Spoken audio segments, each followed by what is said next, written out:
My wife's kettle was put out, and she started to fuck the fireman because of it. I never thought my marriage would end like this. Amanda and I had been together for 8 years. 8 years of laughs, love, and what I thought was unshakable trust. We had our share of arguments like any couple, but nothing seemed out of the ordinary. If someone had told me 6 months ago that I'd be typing this out for strangers on the internet, I would have laughed. Now, well, here we are. It all started on an unassuming Tuesday evening. I was at work, grinding through another endless spreadsheet, when Amanda texted me. Hey, had a little accident in the kitchen. Don't freak out. Everything's fine. Obviously, I called her immediately. She picked up after a few rings, her voice strangely chipper. It's no big deal, she said. I was making tea, and the kettle kind of caught fire. I panicked and called the fire department, but they came and handled it. Everything's fine now. That sounded odd to me. I mean, who calls the fire department for a kettle fire? But Amanda was the kind of person who stressed over small things, so I didn't push it. When I got home, there wasn't much evidence of a disaster, just a slightly scorched patch on the counter and the lingering smell of burnt plastic. She acted totally normal that night. We had dinner, watched TV, and went to bed like it was any other day. If anything, she was in a better mood than usual. I remember thinking it was nice to see her so relaxed. But looking back now, that was the night everything changed. The first clue came a week later. Amanda started getting these texts late at night. Normally, she'd leave her phone lying around, but now it was glued to her hand. I casually asked, "Who's messaging you so much?" She gave me a tight-lipped smile and said, "Just Sarah. You know how chatty she is." I didn't think much of it at the time. Sarah was her work friend, someone I'd met once or twice at office parties. Still, something about Amanda's tone didn't sit right with me. Things escalated quickly after that. Amanda started coming home later than usual, saying she had to pick up extra shifts. I knew her job at the hospital could be demanding, but this was different. She'd breeze in, shower immediately, and head to bed without much conversation. Then came the scent. One night, she slipped into bed, and I caught a whiff of something that wasn't her usual lavender perfume. It was musky masculine. I asked her about it, trying to keep my voice casual. She laughed it off, saying, "Oh, one of the new nurses sprayed me by accident. He's a cologne addict." Her explanation didn't make sense, but I didn't want to be that guy, the paranoid husband who questioned everything. So I let it go. Big mistake. I wouldn't piece it all together until much later. But that kettle fire?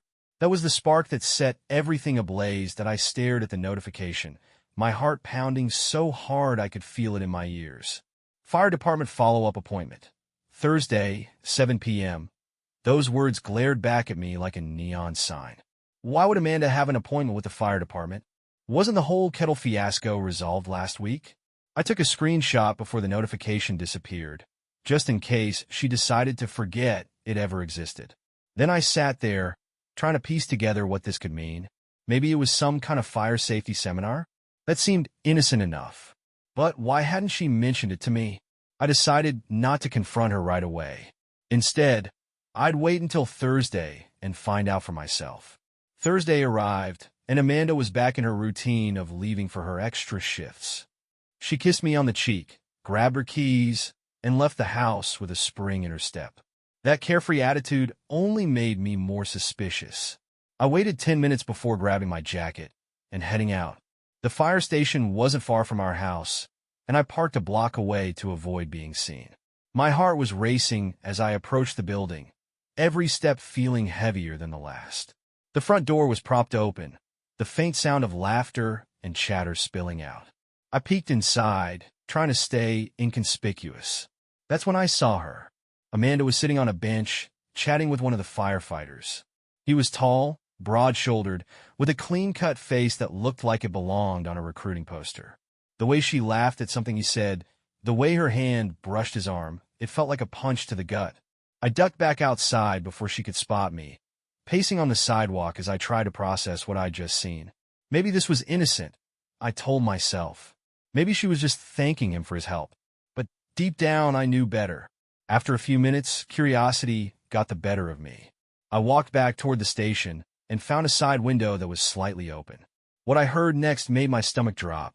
"You're sure he doesn't suspect anything?" the firefighter asked, his voice low but clear. Not a clue, Amanda replied, her tone dripping with confidence. He's so wrapped up in work, he wouldn't notice if I tattooed your name on my forehead. They both laughed. It wasn't loud or exaggerated. It was the kind of easy, intimate laughter that only happens when two people share a secret. I stumbled back from the window, my vision swimming. My wife wasn't just cheating on me. She was laughing about how clueless I was, right in front of someone else. The anger surged through me, hot and blinding. That night, I couldn't sleep. Every time I closed my eyes, I saw Amanda with that firefighter. Her laugh, the way she leaned toward him like he was the center of her world. My world, meanwhile, was crashing down around me. By morning, the anger had cooled into a slow-burning determination. If Amanda thought I was too busy or clueless to notice her betrayal, I'd play along. Let her think she's in control. Meanwhile, I'd gather everything I needed to confront her on my terms. First, I needed a name. The next day, while Amanda was at work, I went through her things. I know how that sounds, but desperate times, right? Her purse didn't have much, a few receipts, gum wrappers, and a random appointment card for a dentist visit. Then I checked the closet and found her coat, the one she always wore to her extra shifts. It didn't take long. In one of the pockets, I found a crumpled-up napkin with the name Evan scribbled on it, along with a phone number. No last name, but it was something. My hands trembled as I typed the number into my phone and hit search. Bingo! The guy had a public Facebook profile. His name was Evan Carter, and sure enough, his profile photo showed him in full firefighter gear, grinning like he'd just saved a kitten from a tree. Scrolling through his feed, I saw nothing but hero shots, workout selfies, and group photos of his crew. And buried in the comments of one picture, there was a reply from Amanda. Looking good, Mr. Fireman. The comment was from a few days ago, right after the kettle fire. My blood boiled as I stared at her words, the casual flirtation she didn't even try to hide. I kept digging. His post didn't reveal much, but one of his friends had tagged him in a photo with a caption that said, "Poker night at Evan's place." It had a timestamp, Saturday night at 8 p.m. Perfect. Saturday rolled around, and I told Amanda I'd be working late. She didn't ask many questions, just gave me a quick kiss and told me not to overdo it. Meanwhile, she had plans to grab dinner with Sarah. Sure she did. As soon as she left, I hopped into my car and drove to the address tagged in Evan's poker night photo. It was a modest house on a quiet street, nothing flashy. His car was parked in the driveway, along with a few others. I parked a block away and waited, my pulse pounding in my ears. At 9 p.m., the front door opened, and Amanda stepped out, her face lit up in a way I hadn't seen in years. Evan followed close behind, his hand resting casually on her lower back. They didn't see me. I was crouched low in my car, watching as they walked to his truck, laughing like two teenagers sneaking out past curfew. He opened the door for her, and she climbed inside. I followed them, keeping my distance as they drove to the edge of town. They pulled into the parking lot of a small motel, the kind that charges by the hour. My heart sank as I watched them disappear inside that I sat in my car, gripping the steering wheel so hard my knuckles turned white. Amanda and Evan were inside the motel now, completely unaware that I'd followed them. I stared at the photo on my phone, the one I'd just taken of them walking into the building together. Her hand was resting lightly on his arm, her head tilted toward him, as if he was the only person who mattered. The rage simmered just beneath the surface, but I forced myself to stay calm. I wanted to burst in there to confront them and end this charade, but I couldn't. If I rushed in without a plan, Amanda would spin it back on me, claim I was overreacting or invading her privacy. No, I needed something undeniable. So, I waited. After what felt like an eternity, the motel door finally opened. Amanda and Evan stepped out, both looking far too casual for two people who had just been grabbing dinner.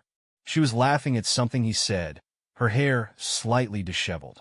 They walked to his truck, and as they drove off, I followed them again. This time, they went to a diner on the other side of town. A cover-up, no doubt. A place to be seen in case anyone questioned them.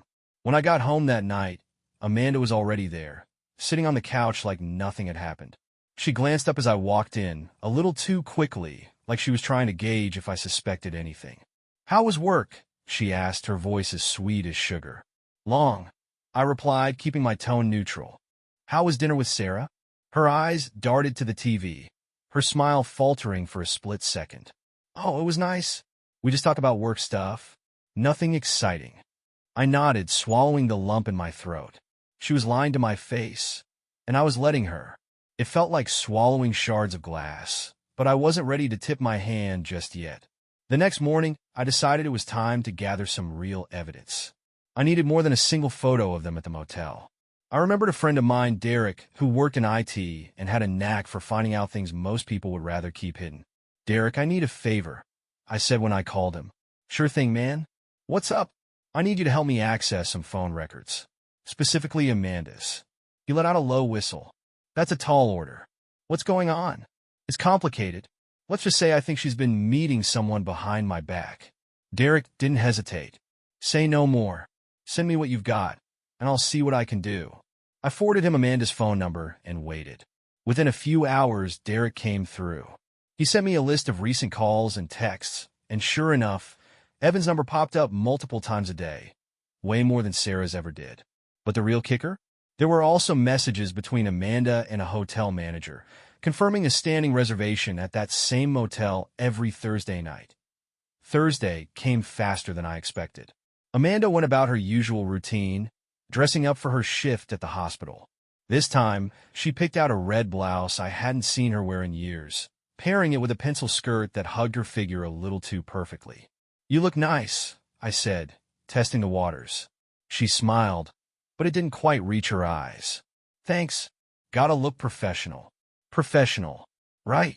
I kept my expression neutral as she grabbed her purse and kissed me on the cheek. Don't wait up, she said casually before heading out the door. As soon as she left, I sprang into action. I already knew where she was going. The motel. This time, I wasn't just going to watch from the sidelines. I was ready to expose her lies once and for all.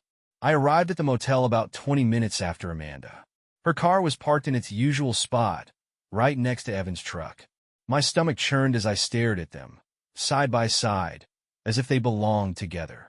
I reached into the glove compartment and pulled out the tools of my plan. My phone and a small voice recorder. This time, I wasn't leaving anything to chance. With my phone in hand, I marched into the motel's lobby. The manager looked up from behind the desk, his expression shifting from bored to wary when he saw the look on my face. I need the key to room 12, I said, my voice steady but firm. He hesitated. Sir, I can't just... I slid a crisp $100 bill across the counter. His eyes flicked to it, then back to me. Without a word, he grabbed the key and handed it over. The hallway leading to room 12 felt like it stretched for miles. My footsteps echoed against the cheap linoleum, each step bringing me closer to the moment of truth. When I reached the door, I took a deep breath and held it, pressing my ear to the wood. Muffled voices filtered through, the unmistakable sound of Amanda laughing. That laugh used to be mine. I steadied myself, slipped the key into the lock, and turned it. The door swung open to reveal Amanda and Evan, sitting on the bed. Her hand was on his thigh, and his arm was draped around her shoulders. They froze, their faces draining of color as they registered my presence. Hey, honey, I said, my voice dripping with venom. Thought I'd stop by and see how your shift was going. Amanda shot up from the bed, her face a mask of panic. What are you doing here? She stammered. I could ask you the same thing, I replied, holding up my phone to show them the recording light blinking at the top. Smile. You're on camera. Evan stood up, his hands raised as if I was holding a weapon. Listen, man, I can explain. I cut him off with a glare. Don't. I've heard enough. Evan's words hit me like a freight train. You think I'm the only one, buddy? You have no idea. For a moment, the room spun, and I felt like the ground had been ripped out from under me. Amanda froze, her wide, tear-filled eyes darting between me and Evan. What? I asked, my voice dangerously calm. Evan smirked, clearly enjoying the chaos he'd just unleashed. She didn't tell you, huh? Guess I shouldn't be surprised. You're not exactly her full-disclosure type. Shut up, Evan. Amanda snapped, her voice shrill and panicked. No, let him talk, I said, stepping closer to Evan. My fists were clenched at my sides, but I held myself back, barely. Go ahead. Enlighten me. Evan shrugged, his cocky demeanor barely masking the fact that he was nervous. Let's just say I'm not the first guy she's entertained, and I probably won't be the last. Amanda let out a strangled cry. That's not true. He's lying. I turned to her, my jaw tight. Then tell me he's wrong, Amanda. Look me in the eye and tell me Evan's the only one. She opened her mouth to respond, but no words came out. Instead, she crumpled onto the bed, burying her face in her hands. Her silence was all the confirmation I needed. I turned back to Evan. You're proud of yourself. Huh? Sleeping with another man's wife? Wrecking someone else's family? He laughed bitterly. Don't act like you're some saint. You weren't exactly paying attention to her, were you? Guys like you think just showing up is enough, but trust me, it's not. Before I could stop myself, I lunged at him. My fist connected with his jaw, and he stumbled back, hitting the wall with a loud thud. Stop it, Amanda screamed. Try to pull me away. You're going to make it worse. I spun around to face her, my chest heaving. Worse? You think this could get worse? You've already destroyed everything. Amanda flinched, but I didn't care. The weight of her betrayal, of all her betrayals, was crushing me, and I couldn't hold back anymore that I stormed out of the room, ignoring Amanda's desperate pleas to stay and talk things through. The fresh air outside hit me like a slap to the face, and I leaned against my car, trying to catch my breath. I scrolled through my phone and dialed Derek. When he picked up, I didn't even bother with pleasantries. Derek, I need you to dig deeper, I said, my voice raw. Find out everything about Amanda. Her texts, her emails, whatever you can get your hands on. If she's been seeing other guys, I need to know. Consider it done, Derek replied without hesitation. I sat there for a while, staring at the motel door, half expecting Amanda to come running out. But she didn't. After everything that had just happened, she was still in there with Evan. I drove home in silence, my mind racing. Who else had there been? How long had this been going on? The more I thought about it, the more the pieces started falling into place. The late nights, the secretive texts, the sudden mood swings. When I got home, I couldn't bring myself to go inside. Instead, I sat in the driveway, scrolling through my phone, looking for anything I might have missed. That's when Derek called back. You're not going to believe this, he said, his tone grim. I went through her email. She's been talking to at least 3 other guys over the past year. In one of them, he paused, as if he didn't want to say it. What? I demanded. One of them is your co-worker, Jason. Jason. His name echoed in my head like a gunshot. The guy I'd shared office jokes with, swapped weekend plans with, and worst of all, trusted. I sat there in the driveway, gripping my phone so tightly it felt like it might snap in half. I wanted to deny it. Jason was always the laid-back guy, the one everyone liked. But as I thought back, small moments came flooding into focus. The times he'd asked about Amanda with just a little too much interest, the way he'd gone quiet when I joked about our hot-headed kettle fire story. The guy was hiding in plain sight. I didn't sleep that night. By the time the sun came up, I had a plan. This wasn't going to be some messy, screaming match. I'd had enough of that. No, this needed to be surgical. Jason thought he could laugh in my face while sneaking around with my wife. He was about to find out exactly how wrong he was. I got to work earlier than anyone else. Jason was usually the first one in the office, so I knew he'd be there. Sure enough, when I walked into the break room, he was standing by the coffee machine, scrolling on his phone like he didn't have a care in the world. Hey man, he said, glancing up. You're here early. I forced a smile, my fists clenched in my pockets. Yeah, couldn't sleep. Big project deadlines, you know how it is. He nodded, oblivious. Yeah, tell me about it. Coffee. Sure, I said, stepping closer. By the way, Jason, I've been meaning to ask. How's Amanda doing? Jason froze, the coffee pot mid-pour. It was subtle, just a flicker of hesitation before he recovered and laughed nervously. Why do you ask? I took a step closer, lowering my voice. Because I know. About you. About her. His face drained of color. Look, man, don't. I snapped, cutting him off. I don't want to hear your excuses. I trusted you. I confided in you about our marriage. And the whole time, you were screwing her behind my back. Do you have any idea what that feels like? Jason stammered. It wasn't like that, okay? She came to me. She said things weren't good between you two. Don't you dare try to pin this on me, I hissed, stepping closer. You knew exactly what you were doing. You knew it was wrong, and you did it anyway. His mouth opened and closed like a fish gasping for air. I'm sorry, ma. I swear, I didn't mean for it to happen. Save it, I said coldly. Here's what's going to happen. You're going to stay out of my way, and you're never going to contact Amanda again. If I find out you've so much as looked in her direction, I'll make sure everyone at this office, and your wife, knows exactly what kind of man you are. Jason's eyes widened. Wait, my wife? Yeah, I said, letting the words hang in the air. She deserves to know, don't you think? After leaving Jason, looking like he'd seen a ghost, I drove home, still seething.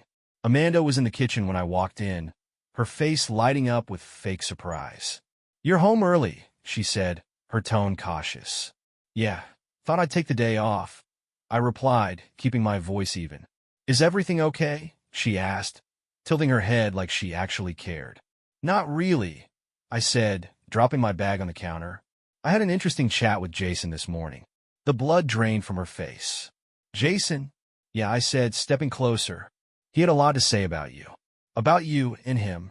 And let's not forget Evan, or whoever else you've been sneaking around with. Care to explain? Amanda's hands shook as she set down the mug she was holding. It's not what you think. It's exactly what I think, I snapped, cutting her off. You've been lying to me for God knows how long, laughing behind my back while you destroyed our marriage. Do you even feel guilty, Amanda? Do you even care about what you've done? Tears welled up in her eyes, but I didn't care. I do care, she sobbed. I made mistakes, okay? I was lonely, and you were always so busy. Stop blaming me for your choices, I said, my voice rising. You could have talked to me, worked with me. Instead, you ran to every guy who gave you a bit of attention. She started crying harder, but I wasn't about to let her off the hook. Do you even want to save this marriage, Amanda? Or are you just going to keep pretending like none of this is your fault? Amanda's phone was clutched in my hand, her pale face staring at me like a deer in headlights. The name Evan blazed across the screen, a reminder of just how far things had spiraled. Give me my phone, she pleaded, her voice trembling. Not a chance, I shot back, unlocking it with the passcode I'd memorized weeks ago. Let's see what your fireman buddy has to say. She reached for it, but I stepped back, holding it out of her reach. Sit down, Amanda.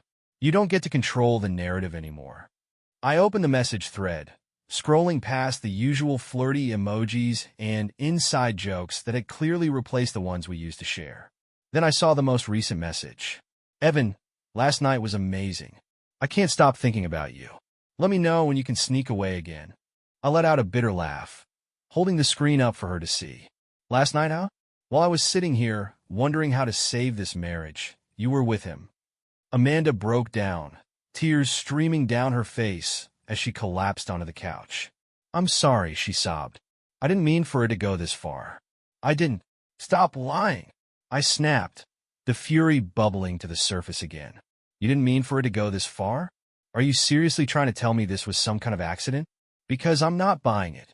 For a moment, the room was silent except for Amanda's muffled sobs.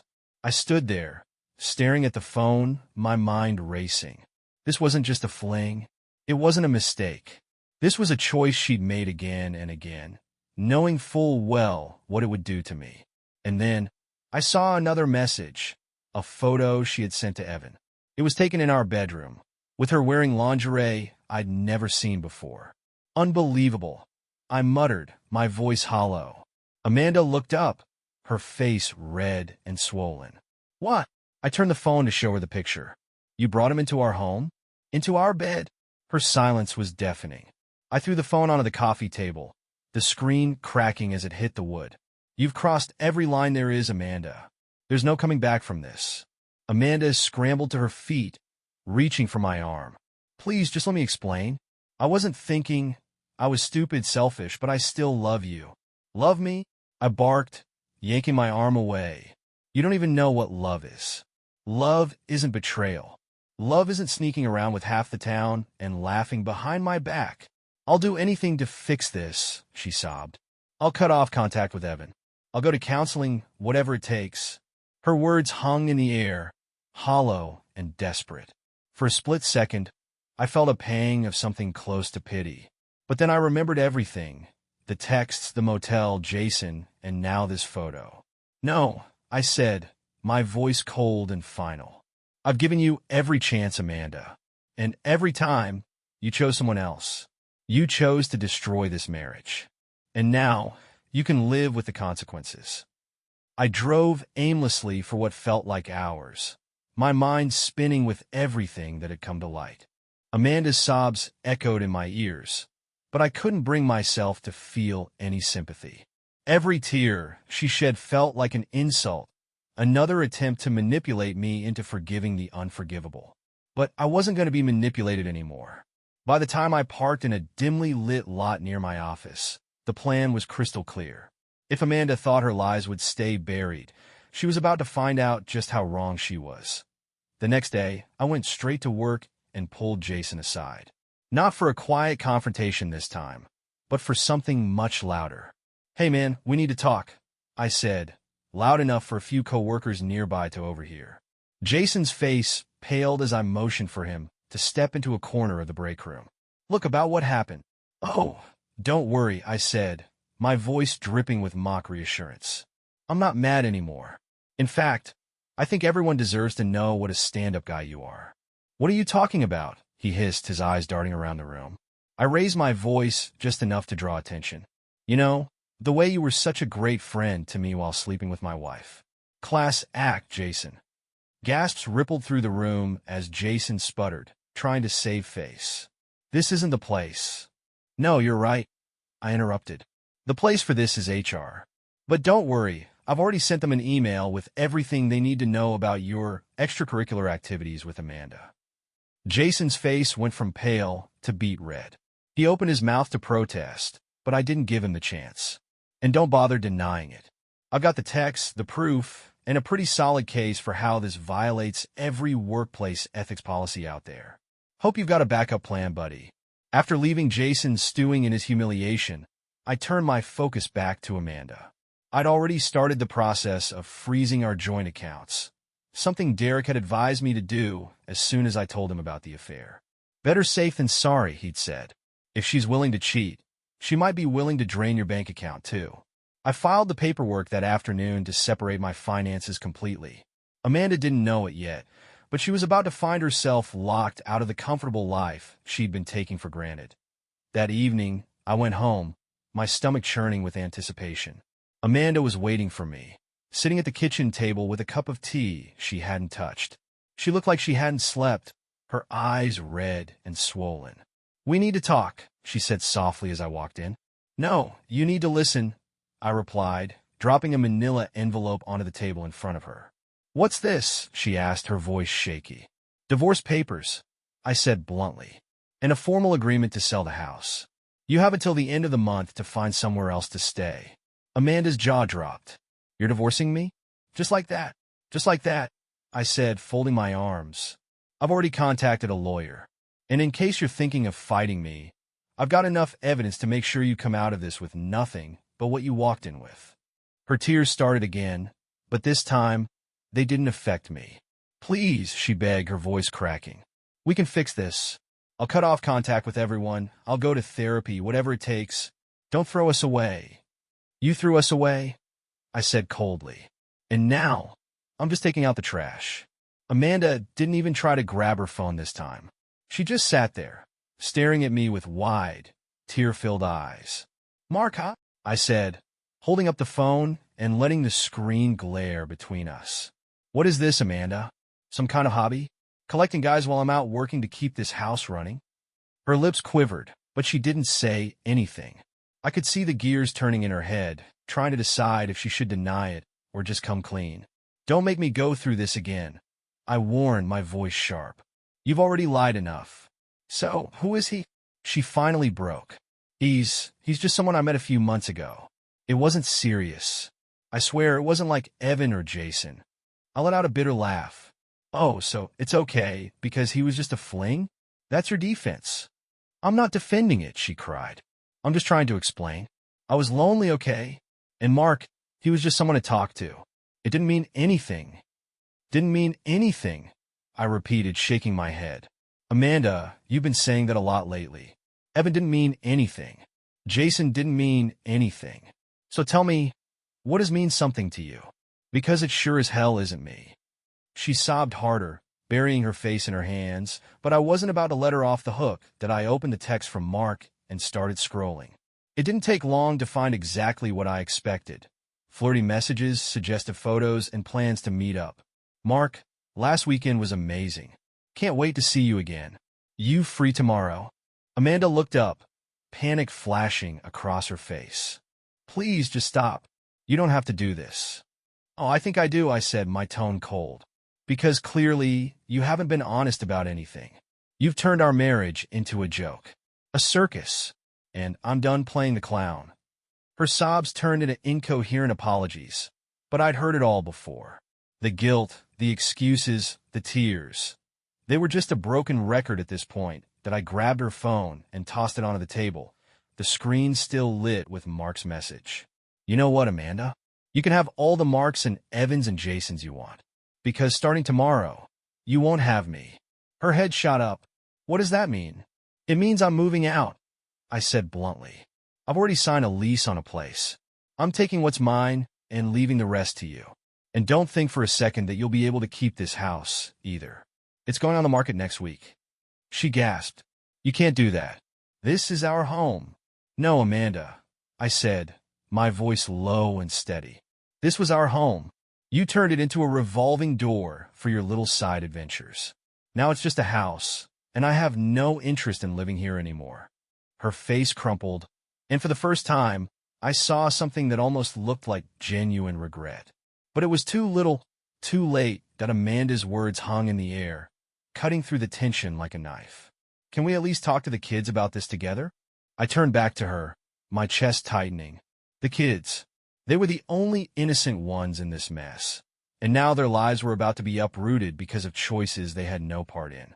We'll talk to them, I said, my voice sharp. But you're going to tell them the truth. I'm not lying to cover for you. Amanda nodded weakly, wiping her eyes with the back of her hand. I'll explain everything.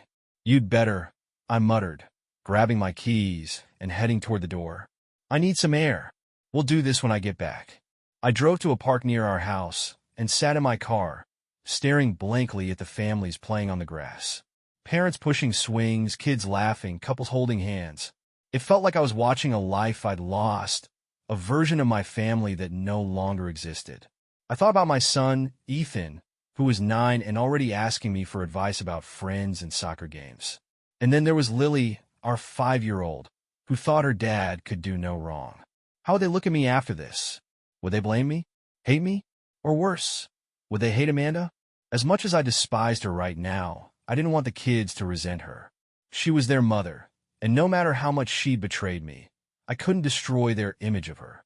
When I got back to the house, Amanda was sitting in the living room, staring at a photo of the 4 of us from last summer's vacation. Her eyes were red, but she didn't say anything as I walked in. You ready? I asked, my voice flat. She nodded, and we called the kids down. Ethan bounded down the stairs first, his usual energy dimming when he saw our faces. Lily followed, clutching her favorite stuffed animal. What's wrong? Ethan asked, his brow furrowing. I cleared my throat, trying to find the words. Your mom and I need to talk to you about something important. Amanda jumped in before I could continue. Your dad and I, we've decided we're not going to live together anymore. Ethan's face twisted in confusion. What do you mean? Are you getting divorced? Amanda's voice cracked. Yes. The word hung heavy in the room, and Lily's lips started to tremble. But why? She asked, her voice small. Amanda looked at me, silently begging for help, but I wasn't going to sugarcoat it. Your mom and I haven't been getting along for a while, I said carefully. And sometimes, when adults can't fix their problems, they decide it's better to live apart. Is it my fault? Lily asked, tears streaming down her cheeks. Amanda and I said in unison. Sweetheart, Amanda added, her voice trembling. This has nothing to do with you or Ethan. We both love you so much. That's never going to change. But why can't you just fix it? Ethan pressed, his voice rising. You always say we have to fix things when they're broken. My heart broke hearing the frustration in his voice. Sometimes it's not that simple, buddy, I said gently. I wish it were, but it's not. Ethan glared at Amanda, his face flushing red. What did you do? The question hit like a sledgehammer. Amanda froze, her mouth opening and closing as she tried to come up with an answer. Ethan, I said quickly, steering the conversation back. This isn't about blaming anyone. It's just something that's happening, and we'll get through it together, okay? He didn't look convinced, but he nodded reluctantly. The silence in the house after the talk was unbearable. Lily eventually fell asleep in Amanda's lap, clutching her stuffed animal, while Ethan stayed locked in his room. I could hear faint sounds of him moving around upstairs, probably kicking something or throwing a soccer ball against the wall. Anything to vent his frustration. I stood in the kitchen, staring at the divorce papers I'd dropped on the counter earlier. The reality of what I'd just done was sinking in. This wasn't some heated argument I could patch up later. This was permanent. And yet, as I glanced at Amanda sitting on the couch, I didn't feel guilt or regret, just exhaustion. Later that night, after the kids were asleep, Amanda approached me in the kitchen. She looked like she'd aged 10 years in a single day, her usual sharp demeanor replaced with something I hadn't seen in a long time: vulnerability. "Can we talk?" she asked quietly. "About what?" I said, not looking up from the cup of coffee I didn't even want. "About us. The kids. Everything," she said, sitting down at the table. I sighed, taking the seat across from her. "What's left to say, Amanda? You made your choices, and now we're here." "I know," she said, her voice cracking. "I know I've destroyed everything, but I can't stand the thought of you hating me forever." I leaned back in my chair, folding my arms. "I don't hate you," I said truthfully. "But I can't forgive you either. Not for this." Her eyes filled with tears again. "Do you think the kids will hate me?" I paused, considering my words carefully. "No. They're upset, but they're kids. They'll heal. They'll move on. But if you want them to love and respect you, you need to step up. Be honest. Be there for them." She nodded, wiping her face. "I'm gonna try. I swear." "Good," I said simply. Over the next few days, I threw myself into being there for the kids. I helped Ethan with his soccer drills in the backyard, even though he barely spoke to me. Lily clung to me more than ever, following me around the house and insisting on sitting next to me at every meal. Amanda stayed in the background, giving me space while trying to rebuild her relationship with the kids. She'd always been a hands-on mom, but now everything she did seemed calculated, like she was trying to prove she wasn't a bad person. Ethan, though, wasn't buying it. One night, after Amanda had gone to bed, he came downstairs and plopped onto the couch next to me. "Dad," he said quietly, "did Mom do something bad?" I froze, my heart sinking. I knew this question was coming, but I wasn't ready for it. "What makes you say that, buddy?" I asked carefully. He shrugged, picking at the hem of his pajama shirt. "You just seem really mad at her, and she keeps saying sorry all the time." I took a deep breath, trying to keep my voice steady. "Your mom and I had some problems, and she made some choices that hurt me. But that doesn't mean she's a bad mom or that she doesn't love you and Lily." He frowned, processing my words. "So, are you ever going to forgive her?" I hesitated, staring at my son's earnest face. "I don't know," I admitted. "But forgiving someone and trusting them again are two different things. And trust, that's hard to get back once it's broken." Ethan nodded slowly, leaning his head against my shoulder. "I just don't want us to be a broken family." "We're still a family," I assured him. "It just looks different now.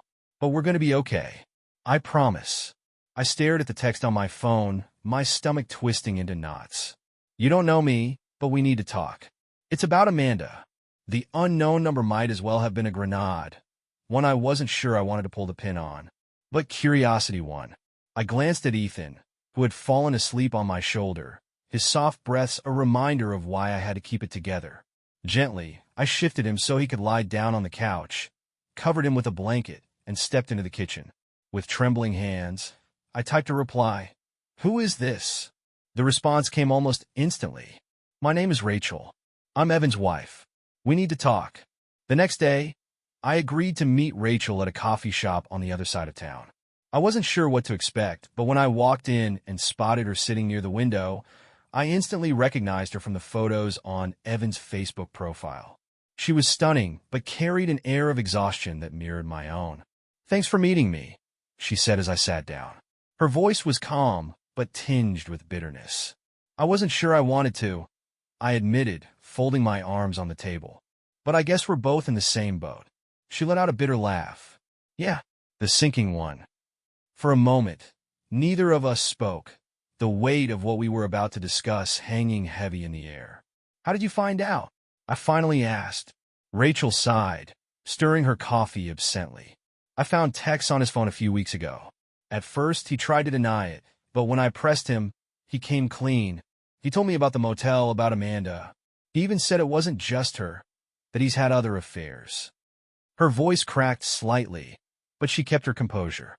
"I'm sorry," I said quietly, "and I meant it." "Don't be," she replied. "It's not your fault. But after I found out, I started digging. That's how I found out about you. Evan didn't mention your name, but Amanda's messages made it clear she was married. I figured it out from there." I nodded, the anger I'd been trying to suppress bubbling to the surface. "So, why did you want to talk to me?" Rachel leaned forward, her expression hardening.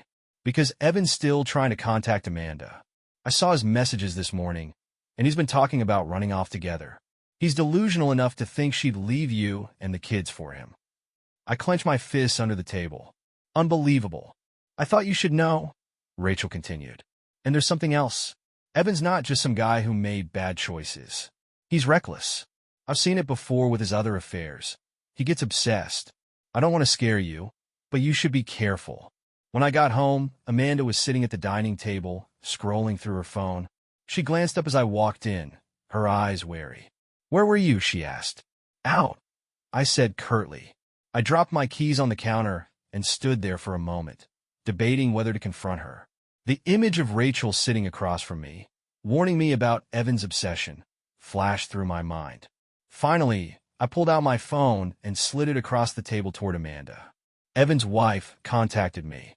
Amanda's face went pale. "What?"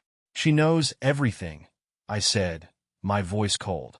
"And she told me that Evan's been texting you, trying to get you to run off with him. Is that true?" Amanda's eyes darted to her phone, then back to me. "He's been texting me, but I haven't responded. I swear." I crossed my arms, glaring at her. "Do you think I believe anything you say at this point?" "I'm telling the truth," she insisted, her voice rising. "I haven't talked to him since you caught us at the motel." I snatched her phone off the table and started scrolling through her messages. She tried to stop me, but I shot her a look that froze her in place. Sure enough, there were unread messages from Evan.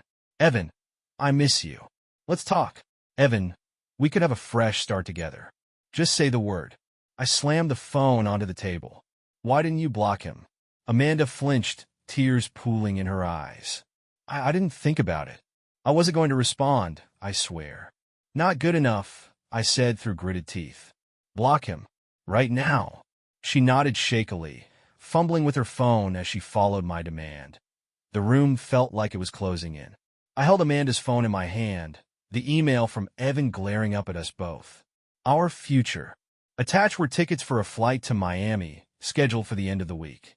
Amanda sat frozen, her face drained of color. "Well," I asked, my voice deadly calm. "What's your excuse this time?" She opened her mouth, but no words came out. For once, she didn't have a lie ready to go. "Let me guess," I continued, pacing the room. "You didn't ask for these? You had no idea he was planning this? Or maybe you were just keeping your options open?" "It's not what it looks like," she finally managed, her voice shaking. I laughed bitterly. "Not what it looks like? Amanda, there are plane tickets with your name on them. What exactly does it look like to you?" She broke down, burying her face in her hands. I didn't respond to him. I didn't agree to anything. He's just obsessed. "Oh, so now you're the victim?" I snapped. "Don't act like this wasn't the monster you created. You started this affair, Amanda. You encouraged him. And now that it's spiraling out of control, you expect me to feel sorry for you?" "I didn't ask for this," she cried. "But you didn't stop it either," I shot back. I threw the phone onto the table, the screen cracking as it hit the edge. You know what? I'm done with this back and forth. I've already filed for divorce, and now I'm filing for full custody of the kids. I'm not leaving them in the middle of this circus you've created. Amanda's head shot up, her tear-streaked face filled with panic. You can't do that. They need their mother. They need stability, I said firmly. And you've proven you can't give them that. Evan's wife told me everything about his obsession, about how reckless he is. And you've let him into our lives. You've put all of us at risk. Amanda shook her head frantically. I'll block him. I'll cut him off completely. Please don't take the kids from me. Too late, I said. You made your choices, Amanda. Now you get to live with the consequences. The next morning, I met with my lawyer and laid everything on the table. The affairs, the emails, the tickets. He didn't sugarcoat it. Custody battles are messy, and Amanda would likely fight tooth and nail. But I was ready for the fight. That night, Amanda begged me to reconsider. She swore she'd change, that she'd do anything to prove she could still be a good mother. You don't have to punish me forever, she pleaded, her voice breaking. This isn't about punishing you, I said coldly. It's about protecting our kids. They deserve better than this. She sobbed, but I walked away, heading upstairs to tuck Ethan and Lily into bed. The message from the private number felt like a ticking time bomb in my hand. You think you've won, but this isn't over. I knew it had to be Evan. His delusion and arrogance had crossed a line, and now he was actively trying to intimidate me. I tucked my phone away and kissed Lily on the forehead, trying not to let the anger show on my face. Sleep tight, sweetheart. After I left the kids' rooms, I went straight to my home office and called Derek. Evan's threatening me now, I said, pacing the room. Is there any way to trace a message from a private number? Derek sighed. Not directly, but I can dig around. I'll see if I can link the number to an IP address or anything else that might give us a lead. Do it, I said, hanging up. The next day, I couldn't stay passive anymore. Evan wanted to play games? Fine. I was ready. I called Rachel, Evan's wife, to let her know about the text. She wasn't surprised. He's spiraling, she admitted. He thinks Amanda's his ticket out of this mess. If you're planning to confront him, be careful. He's not in a good place. Despite her warning, I drove to the fire station later that afternoon, my hands gripping the wheel tightly. When I arrived, I waited by the parking lot until Evan came out, still wearing his uniform. He spotted me immediately, and his smirk was infuriating. What are you doing here? He asked casually, as if we were old friends. We need to talk, I said, stepping closer. Evan crossed his arms, leaning against his truck. I don't think we do. Amanda's already made her choice. Oh, I know all about her choices, I said, my voice sharp. And I know about the tickets you sent her. But let me make something very clear. This ends now. He laughed bitterly. Or what? You'll run to the cops? Go ahead. They won't care about a few texts. Don't be so sure, I shot back. Threatening me crosses a line, Evan. And if you come near my family again, I won't hesitate to make sure you lose everything. Your job, your reputation, your freedom. For the first time, his smirk faltered. You don't scare me. Good, I said, stepping even closer. Because I'm not trying to scare you. I'm warning you. Walk away, Evan. From Amanda. From me, from all of it. Because if you don't, I'll burn your entire world to the ground. I didn't wait for his response. I turned and walked away, leaving him standing there, his mask of confidence finally starting to crack. When I got home, Amanda was waiting in the living room, pacing nervously. Where were you? She asked. Handling your mess, I said curtly. She stopped pacing, her face falling. What does that mean? It means I confronted Evan, I replied. And I told him to back off. Her eyes widened, and for a moment, I thought I saw fear. You shouldn't have done that. He's unpredictable. So are you, I said, my tone ice cold. Amanda sat down, burying her face in her hands. I don't know how we got here. I didn't mean for any of this to happen. You've said that before, I said flatly. But now, you have a choice to make. Either you cut ties with Evan completely, or you can pack your bags and leave tonight. She looked up at me, her face streaked with tears. I'll cut him off. I'll do whatever it takes. Good, I said. But don't think for a second that this fixes anything between us. The divorce is still happening. The house is still going on the market, and the kids are staying with me. She nodded weakly, defeated. The next few weeks were a whirlwind. Amanda blocked Evan on every platform and moved into a small apartment nearby to stay close to the kids. She tried to salvage her relationship with them, but Ethan remained distant, and Lily clung to me like her lifeline. Meanwhile, I finalized the divorce and sold the house. The first night in my new place, I sat on the porch with a beer, feeling the weight of everything that had happened. It wasn't relief. Not yet, but it was something close to peace. As for Evan, he disappeared from the picture after our confrontation. Whether it was fear, shame, or Rachel's influence, I didn't care. All I knew was that he was finally gone. Looking back, I realized that Amanda's betrayal had broken more than just our marriage. It had shattered the version of myself that trusted blindly, that believed love could conquer anything. But it also taught me something important, that I was stronger than I thought. The scars were still there, but they were healing. And as I sat on that porch, listening to the quiet hum of a new beginning, I knew I'd be okay. If you're reading this and you've been through something similar, know this. It's okay to walk away from people who hurt you, even if it feels like you're losing everything. Sometimes, the best thing you can do is let it burn and start over.